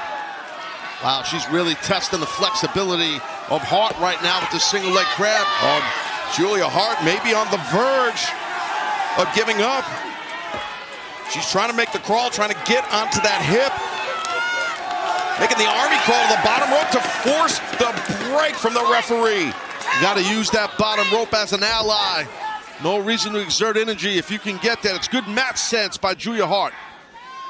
Good mat sense, but something that Julia Hart, her pride, had to take a blow reaching for that rope break. But you know as well as me, you got to get out of the hold, right? So I get what you're saying, though, about her pride. Look at this counter here. Oh, look at this, the Manjigatami, the flying octopus hold. Julia Hart, tremendous counter. That was amazing, absolutely amazing by Julia. Oh, but Jamie Hayter frees the arm, the backbreaker, and now, look at this, bending Julia Hart in half over Hayter's own knee. That power advantage is but the hair pull, the cover, too. Power advantage is definitely helping Hayter. It's pretty evident, but that was a nice counter by Hart. Yeah, the devious tactics of Julia Hart paying dividends here. Oh, crucifix bomb, 1, 2, again. Late kick out. This time it was Hart with the advantage. But you can see the physicality of this match taking its toll on both combatants. Back elbow delivered by Julia, and now could be heartless. Or maybe not. Yeah, I think that could. Watch out here. Wait a second, hate breaker. Oh, my God. And Hayter holds on. Hayter reigns. He's got it. That's got to be it. Got to be it. 3. What a shot. Jamie Hayter. Both these ladies wrestled a hard match, I can tell you that. Heavy hit. It was the moment that Julia Hart turned her attention away from Jamie Hayter to the crowd here in Knoxville, Tony.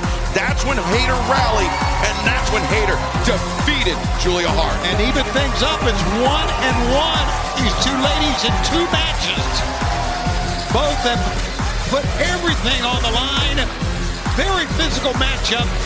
Wow, what a match that was. Again, the women's division, better than ever.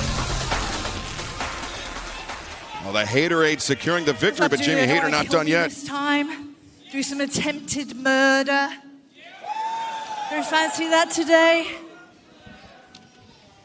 Now, I'm not one to come out here and butter someone else's bread. That's not how I operate. But I have a very heavy respect for women like you who do what they want to do. No matter what anyone says, you move to the beat of your own drum, whether that's spitting crap in my face or trying to kill me with an arrow. No matter if you have 1 million people behind you, 2 big men standing right next to you, or as you are now, all alone with no one beside you. You're still a tough bitch. You win 1, I win 1, and when you want number 3, you got it. Well, there you go. I like it. Yeah, the rubber match. The proposition thrown out by Jamie Hayter. A lot to think about for Julia Hart, but earlier tonight we saw the week that Powerhouse had last week. Let's hear from Will Hobbs right now. Big Bill, word around town is that you plan on looking for old Powerhouse Hobbs this Saturday on Collision. Well, guess what? Jacksonville is where I got my start, and you don't have to look for me very hard. because I'll be waiting for you in the parking lot. Well, very ominous challenge thrown out by Powerhouse Hobbs with fans. Our main event, the Bastard, the Rated R Superstar, next on Dynamite.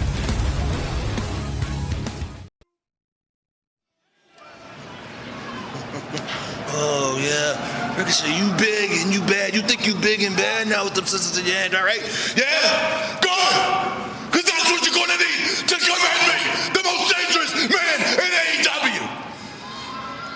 2 weeks from now, Atlanta, Georgia, the chase is done. The Lion finally gets his hand on that freaking rodent. But maybe, just maybe, I catch it a little sooner than that.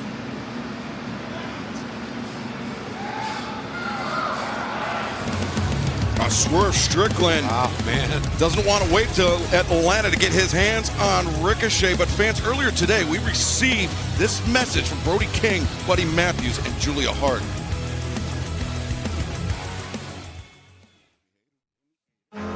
For years, we've had a voice to guide us. That voice was all but deafening. Now, that voice has gone silent. And we are done living in the shadows. It's time to honor ourselves. No rules. No leaders. No gods. No masters. Just violence. When we bark together.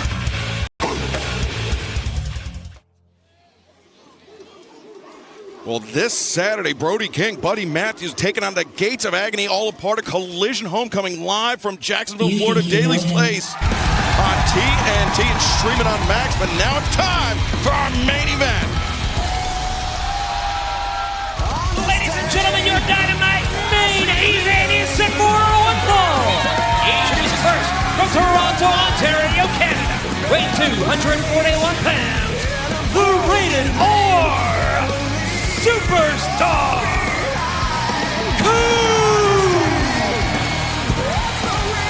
The Rated R Superstar, Adam Copeland, whatever you want to call him.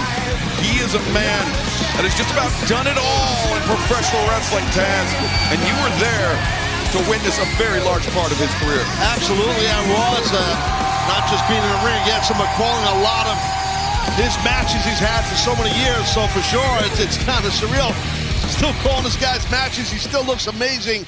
Cope gets it done still, man. I think it was an amazing moment that he signed with AEW. It was one of the great moments we've had. But man, his opponent does not care about his accolades.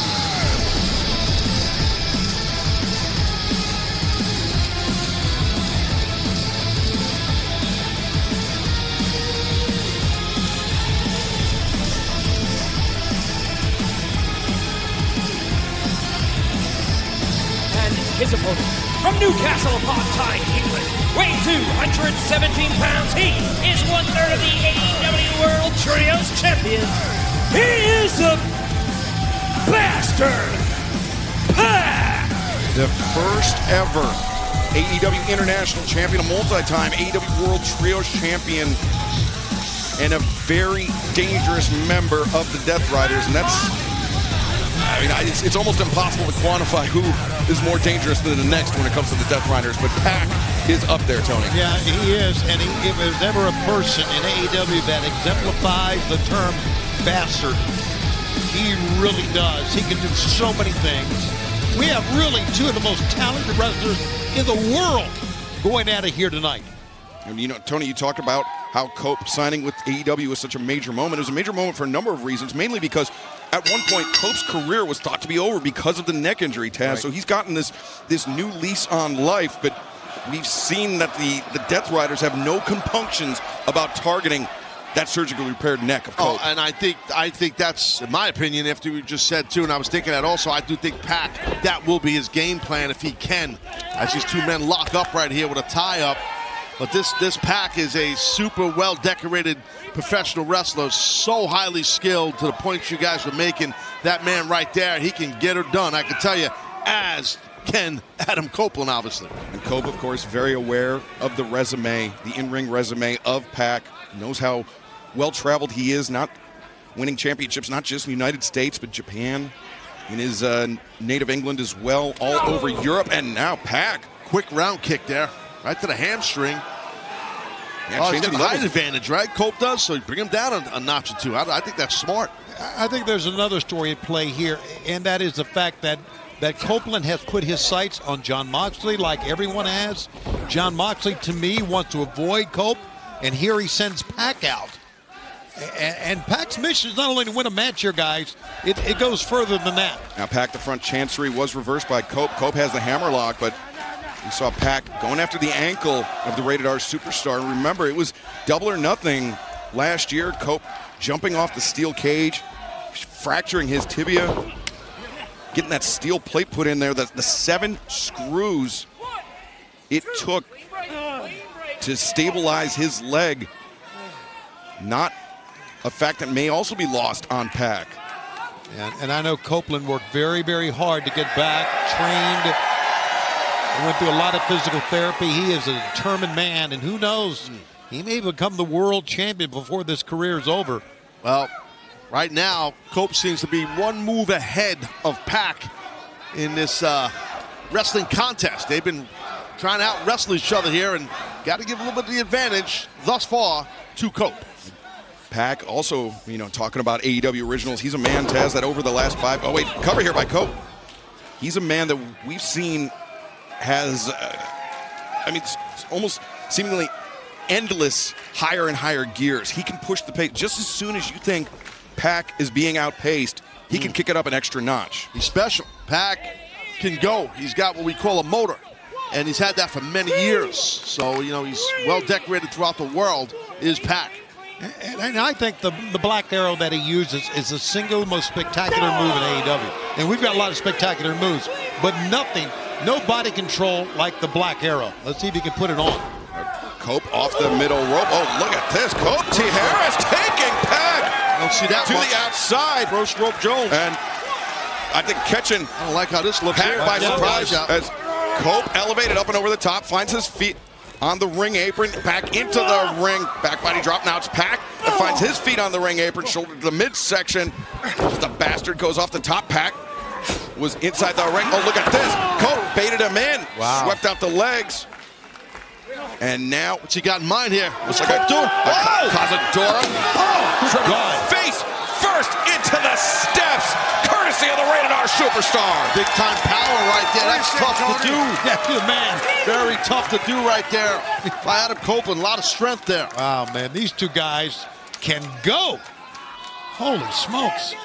And now Cope sends Pac into that barricade.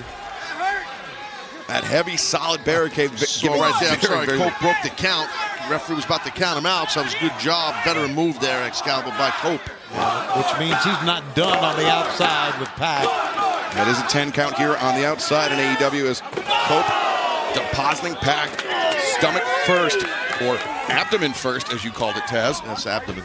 No, you said a weird emphasis on it. Abdomen. Yeah, buddy, he deposited him. You're right. Cope doing a good job, rolling in, breaking the count, resetting things on the floor. He knows how this game of the Death Riders is played. No, wait. Oh. Good God. Shot. What a shot right there. He put the table back for us, too. Oh, gentlemen. Smokes, yeah. As now, Cope, once again with the advantage. Pac's head bounced off our solid oak announce desk. Pac to the outside, trying to recollect himself, but was that a kick to the knee, I think, by Pac? Oh! Shot to the head. Oh, my God. You don't see that much. Yeah, we talked about the neck injuries of Copeland, and Pac, a very vicious attack, the side of Cope's neck. Oh, look at this. Yeah, that's the opening he was looking for, and he used the ring as a weapon, did Pac. On the assault, on the attack is the bastard. Let's hear for Bryce, because the neck injury you talked about, he was checking with Cope. Bryce Rensburg, the referee. Yes, you're right. He's doing a great job here. Yeah. Getting all over Pac. Yeah, Pac's not here to win a popularity contest. But listen, Adam Copeland overcame so much to come back to wrestling, and that blow to the side of the head, I don't know if it changed the complexion of his comeback or the match or what, but that was serious. Well, hold on.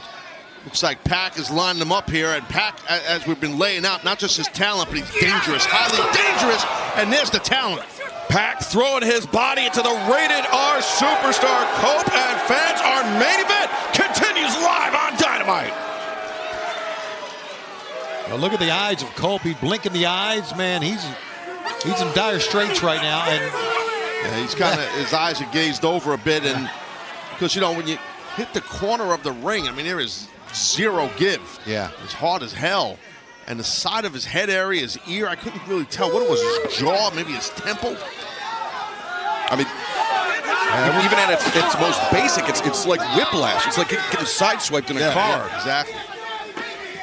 And Pac was that car, and he has definitely damaged the neck of Adam Copeland. Perhaps, I mean, I say perhaps, but almost guaranteed to be under the orders of Jon Moxley, our AEW World Champion. There is no doubt, I talked about it, that Moxley has tried to avoid Adam Copeland. He cannot. And Jon Moxley knows that everybody's after him, including, as we heard earlier, Jeff Jarrett. MJF as well, but right now, lateral press. Listen, guys, Moxley's the world champion. Okay, everyone should be going after the world champion. Right. That's what you're here for. If you don't want to be the world champion, you shouldn't be at a company this size. You want to make the most money. You want the biggest prize. It's the world title. Moxley knows that. Moxley's going to use his soldiers to run defense for him, and I don't blame him. It's smart by Mox.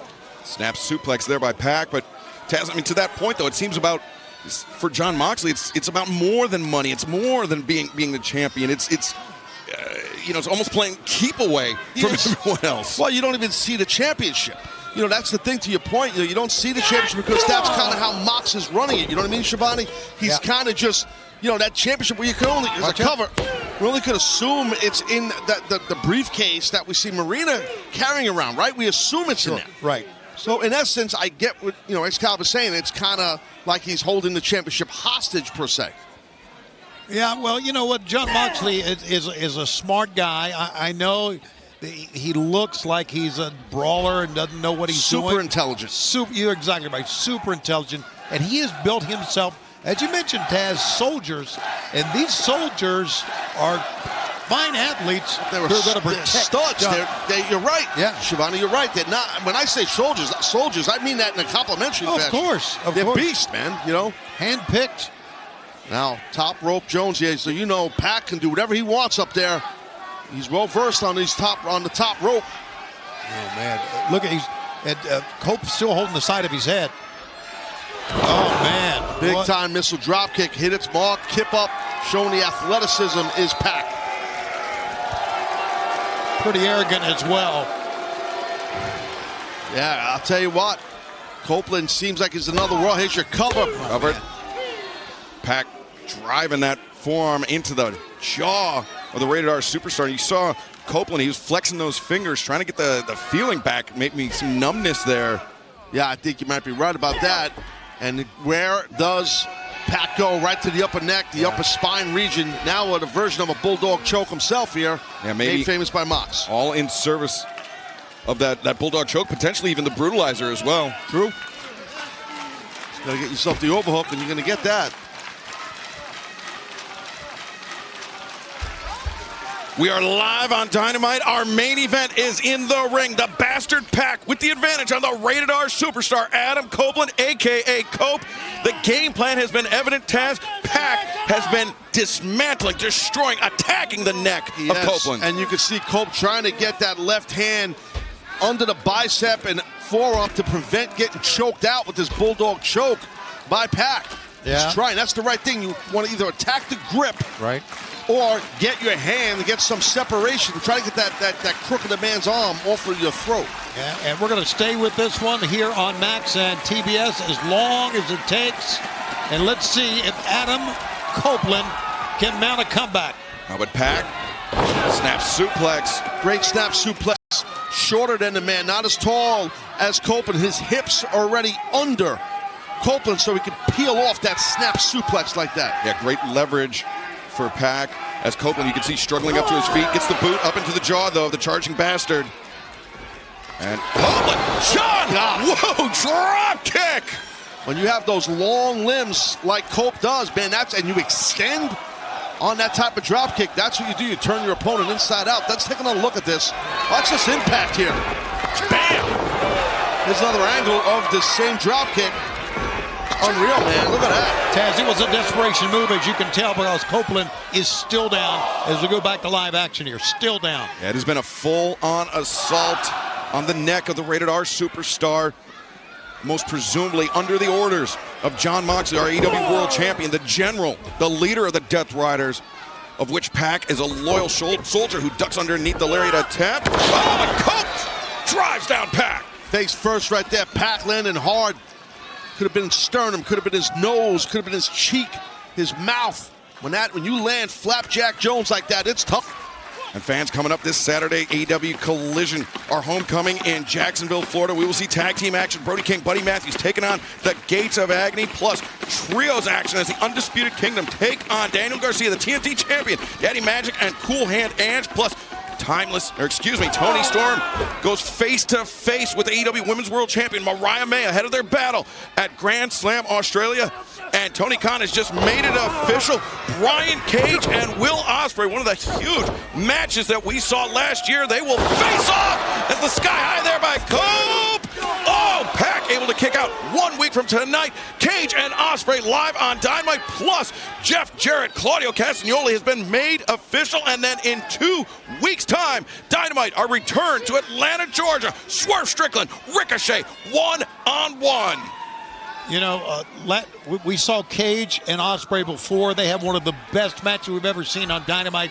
Look for that match coming up on Collision. Look for that match coming up on Collision. That's on Dynamite this coming Wednesday, Tony. Sorry to correct you, but right now, Cope struggling back into this match. Yeah, Cope is in bad way, but man, he's trying to battle. He's fighting here. He knows Pac's down. He's trying to feed off the 12th man, this crowd, this audience here in Knoxville. Cope, he was thinking maybe Impaler. I think you're right, and Pac felt it and got out. Drops to his stomach. Sometimes the simplest defense is the most effective. Yep, true. Drop your weight. Arm wringer right there. Oh, wow. A kick to the leg, that surgically repaired leg of Adam Copeland. And you can hear these shots. Remember, a plate plus 7 screws is what it took to reconstruct that broken tibia of Adam Copeland. But right now, swinging for the fences with that lariat, and Cope connects. Some serious impact. Pac, he just got drilled. Some of the things that makes Adam Copeland what he is, man. Just never say die. Phenomenal athlete. I think the best shape of his life right now. The Impaler, but you could see all the damage to Cope's neck did not allow him to immediately make the cover. Instead, Pac rolling free. Copeland up to the corner. He's thinking. Cope is thinking. That's what the great ones do. They think. They're figuring it out right now. You're watching them think on the fly here. Good call, what am I going to do? What am I going to do? I got an idea. This usually means a spear will be incoming, but with the damage to the neck, Copeland. Oh, wait a second. Nice leapfrog, yeah. Pac anticipated it. Now, Cope has him in the fireman's carry. But Pac, look at this. Pac transitions. The brutalizer to the standing Copeland. Yeah. Great counter. Wow, Pac is amazing what he can do. And you saw it on the face of Copeland. He realized that he just stepped in it. He gifted this to Pac. Got to hang on, Pac. You got to keep that thing cinched in. He's got that S-grip locked in. He's got the legs scissored. Oh, and Copeland got to the ropes. Yeah, desperation and self-preservation all in one maneuver there, falling into the ropes to force the break. A little frustration on the face of Pac. He knows he had him now. But that's, again, what a guy like Cope with all the championships, all the success, a big-time player for decades, he knows how to get out of stuff like that by using the ropes, by getting to the ropes. And we've been talking up Pac, his resume, his record. And you know, many people think of him as a high flyer, but he's so multifaceted. Oh, wait a second, Pac, looking for a German suplex. The different elements of Pac's game is what makes him so dangerous. And look at that thrust kick to the base of the neck. Cope is stunned, and Pac now pump kick. Wow, to the right, to the back of that bean, man. Right to the base of German. A German suplex. And you saw immediately Bryce Remsburg, the referee. I mean, I can't remember the last time I've seen Copeland suplex like that. Well, because the referee, Bryce Remsburg, he wants to check. Sure. And Pac's got to back off for a bit to let the referee check him and see if he can defend himself. And you can tell, I really think Pac wants to put the brutalizer on. There it is. Pac sliding in. Brutalizer is locked. Center of the ring. Cope in trouble here. Good God. How much more can Copeland take to that neck? Taz, this could very well be a tap or snap situation for Copeland. Yeah, no, Cope's in trouble, bro. I'm telling you. And he rolled Cope up on his head. Stack him. Oh, he could have. Well, it's easy to say from here. He could have pinned him there. Cope could have, but again, I'm sitting here, not in the ring. What a Superman effort this is to get to his feet. Cope to his feet and drives down the bastard. Can he follow up, though? Can he follow up? You got to follow up, Cope. I know it's tough. We're deep in the fourth quarter here. And that was an amazing counter by Cope, but he can barely pull himself up here, Taz. The Rated R superstar, Adam Copeland, a.k.a. Cope, the Bastard Pac, battling it out in our main event live on Dynamite. Spear to the lower back by Copeland. You don't see that much, but, man, that was effective. And Copeland, a second spear. Really attacking the core right now of Pac. But you see Copeland, he's struggling with that neck injury. All that damage done by Pac, paying dividends in this moment, Taz. Plus, when you have those neck injuries, they linger. I'm telling you from experience, you get that numbness even on offensive moves, and that's probably what Cope is dealing with. Cope up to his feet first. Pac over to the ropes, trying to get in position for a potential rope break with whatever Copeland has in mind, but instead, Cope, center of the ring! God, a cutter. Big time TKO style cutter from Copeland. The cover and the win! Wow, what a win! The Rated R Superstar, Cope! A very well executed game plan by the Bastard Pac. But a gutsy performance by the Rated R superstar, Adam Copeland, to score the win tonight in our Dynamite main event. Absolutely. What a battle by two tremendous competitors, two great wrestlers. Yeah, you saw Copeland clutching those fists very tight, Taz. You have to imagine some numbness in those fingertips and those extremities. And I told you, Cope. There's a jungle out there. Wait a second, that's oh my God. No! It's a Rock and Roll Express. Been doing some marketing for us. The Rock and Roll, I mean, they... Stay right there.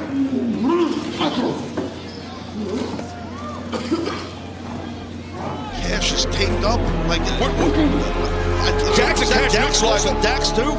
The Rock and Roll Express, two men who just redefined tag team wrestling. Oh my God, he's all by himself. And now by himself here without any allies as the Death Riders marching towards what could be an execution. You might want to get out of here, Cope. You got the victory. Get the hell out of here, dude. He's got Pac behind him, too. He keeps looking back and looking forward. But now the ringside area filling up. The Death Riders surrounding the ring. And Cope very short on allies. Trapped. Cope is trapped. And his allies are all Cope tied up backstage. Yeah, well, Cope had to fight. You knew he wasn't going to run from this at all. And there, look at it. The rabbit punches the back of the neck, and now Pac driving the knee. The Death Riders, this is more than about defending Jon Moxley's AEW World Championship. This is about potentially ending the career of Copeland, but look at this. just when we thought Copeland was out of allies. In comes the switchblade. Perfect timing. Great help for Cope. Jay White going to the aid of the Rated R superstar, sending Castagnoli into the stands, and now Pac and Jay White. Oh, Moxley, the boot to the midsection. Oh, but wait a second! Great counter by Jay. Oh, the low blow from Yuta. Yuta, excellent job, like it or not. Man, that was smart. There was a Blade Runner very shortly in the future of their AEW World Champion, but Yuta, the low blow, and once again, the Death Riders. Remember, FTR is all tied up, wrapped up, taped up, and everything backstage, thanks to the Death Riders. Yeah, and thanks to that low blow, it stopped the Switchblade from executing. Oh, look at this. Executing the Blade Runner. What the hell are these people doing here? Look at this, Cope. Look at the 1,000-mile stare in the eyes. Oh, and now the Bulldog choke. It's locked in by Moxley. It's easy to do it now after this match that he had, and when you got so many people helping you in the ring. Yeah, and that's a dangerous hold, especially after your neck is banged up dealing with Pac in the match. Cope is fading away, getting choked out. Yeah, it's not just about how it restricts the blood flow in the carotid artery. It's about the damage, the pressure applied to the neck, that surgically repaired neck of Copeland. I will break it! Jon Moxley delivering a sermon on violence to the Rated R superstar along with the Death Riders. What impact, there they go, by the Death Riders. Adam Copeland, he's going to need some serious medical attention, fans. We thank you for joining us here tonight. We will see you Saturday night for Collision.